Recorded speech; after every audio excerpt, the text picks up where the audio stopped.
Já, dularfullu verndararnir heitir sagan sem ég er með í dag. Í Biblíunni er sagt frá himneskum verum, skínandi björtum englum sem birtust Abraham, Daniel, Maríu og Pétri. En hafa slíkir englar komið við sögu í lífi mannanna á síðari öldum? Vissulega, eins og við höfum sagt frá ítrekað hér í Boðunarkirkjunni, og nú segi ég frá reynslu hjóna sem voru kristniboðar á eyjunni Sumatra í Austur-Asíu snemma á síðustu öld. Þau höfðu komið sér fyrir í rúmgóðum skógarkofa djúpt inn í frumskógi, þar sem þau voru umkringd af frumstæðum ættkvíslum manna sem tilbáðu anda hinna dánu. Á meðal þeirra voru djöfladýrkendur sem hötuðu aðkomufólk, sérstaklega þessi hjón sem boðuðu trú á Jesú Krist. Eitt af því fyrsta sem hjónin þurftu að gera eftir komuna til Sumatra var að læra tungumál hinna innfæddu. Og því betur sem þau náðu tökum á tungumáli þeirra, því fleiri tóku við boðskapnum kristniboðanna. En það leiddi til þess að djöfladýrkendurnir lögðu nú á ráðinum að drepa kristniboðana. Þeir reyndu þau hvað eftir annað að laumast af þeim í skjóli nætur, en urðu alltaf að snúa tilbaka þegar þeir komu auga á volduga, skínandi, bjarta hermenn, sem hver sig héldu á sverði og mynduðu tvöfalda þétta röð allt í kringum hús hjónanna. Eftir margar tilraunir gáfust þeir upp og héldu á fund manns sem var gjörsamlega óttalaus gagnvart óvini sínum.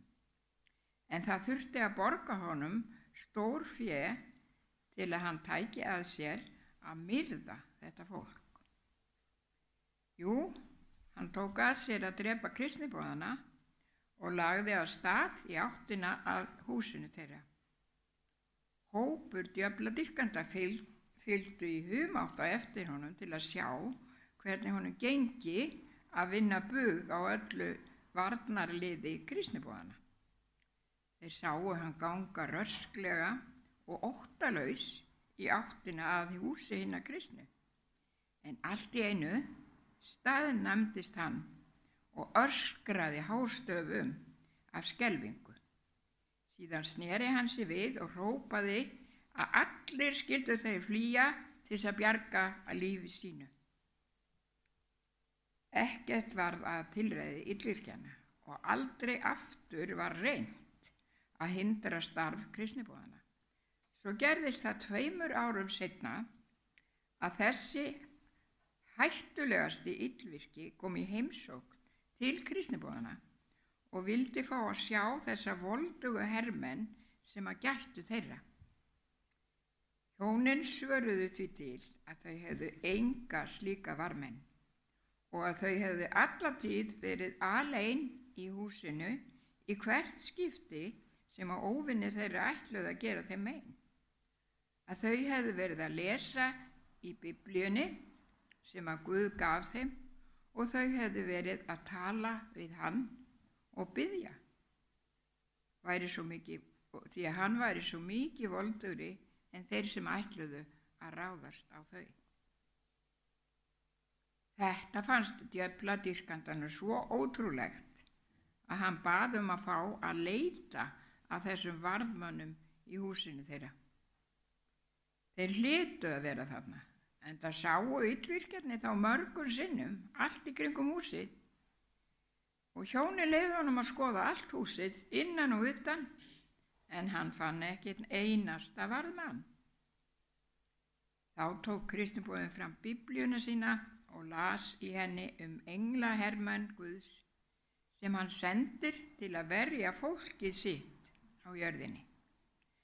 Þetta fannst djöfladýrkandanum svo merkilegt að hvorki hann né aðrir reyndu aftur að hindra kristniboðana í störfum sína á Súmatra. Við lesum í Sálmunum 97, 10. og 11. versi: Drottinn elskað þá hatað hið illa, hann verndar sálir dýrkenda sinna, hann frelsar þá af hendi ógulegra, ljós rennur upp réttlátum og gleði hjarta hreinum. Segjum amen við því.